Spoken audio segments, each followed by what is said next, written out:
سلام بچه های گل، من خرگوش مهربونم. آماده یه داستان جادویی بشنوید؟ یه روز بارونی بود. بارون آروم آروم میخورد به شیشه های اتاق.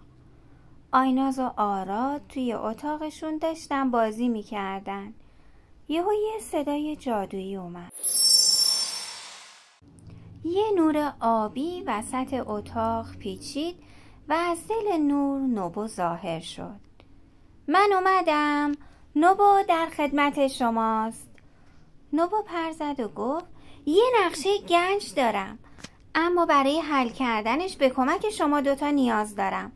حاضرین با هم بیاین؟ آیناز و آراد با ذوق گفتن بله بریم. نوبو یه تیکه کاغذ جادویی رو باز کرد. روی نقشه چند تا علامت عجیب بود. یه خط درخشان هم از وسط نقشه رد می شد و به یه گنج می رسید. نوبو گفت هر بار که یه بی‌نظمی رو توی اتاقتون مرتب کنین، یه قسمت از این خط روشن میشه. اولین علامت روی نقشه یه کمد کوچیک بود. نوبو خندید و گفت خب این چیه که از کمدتون داره میریزه بیرون؟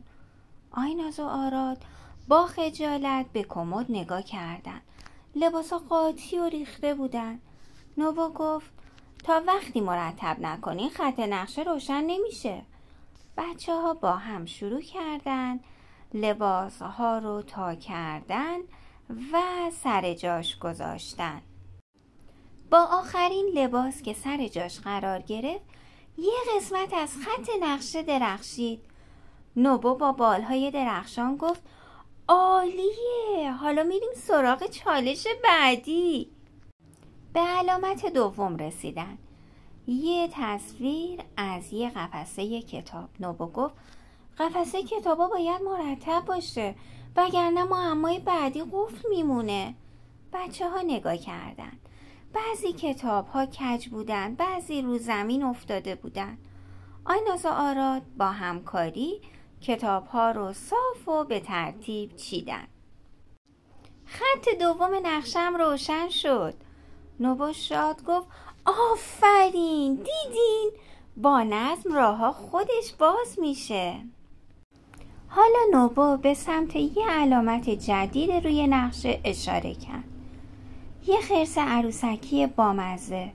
نوبو گفت خب اسباب بازی ها چی؟ آیناز و آراد به زمین نگاه کردن. عروسک ها، لگوها، ماشین ها همه پخش بودن.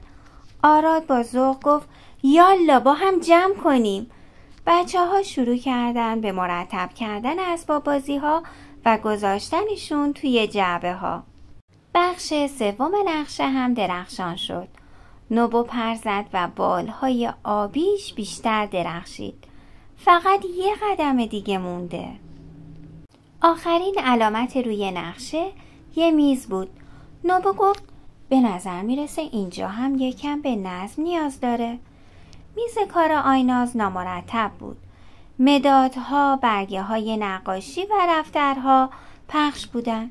آیناز با کمک آراد همه وسایل رو مرتب و سر جاشون چید. همه خطهای نقشه روشن شد. نوبو نقشه رو گذاشت روی میز.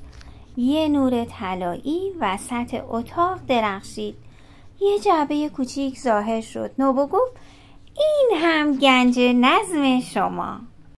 بچه ها با خوشحالی جعبه رو باز کردن. تو جعبه یه نوشته جادویی بود. با نظم دادن به کارهاتون میتونین به هر گنجی برسید. و یه مدال براق هم بود.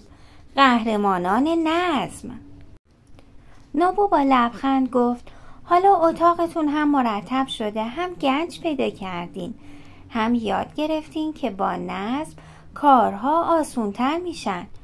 بچه ها شاد شدن و با دیدن مدالشون گفتن ما قول میدیم از این به بعد هر روز یکم نظم داشته باشیم. داستان کامل گوش کردی؟ آفرین قهرمان کوچولو. حالا تو بگو اول چی رو میخوای مرتب کنی؟ تو کامنت ها بنویس که بخونم. یادت نره لایک و سابسکرایب کنی. تا داستان بعدی، خدا حافظ.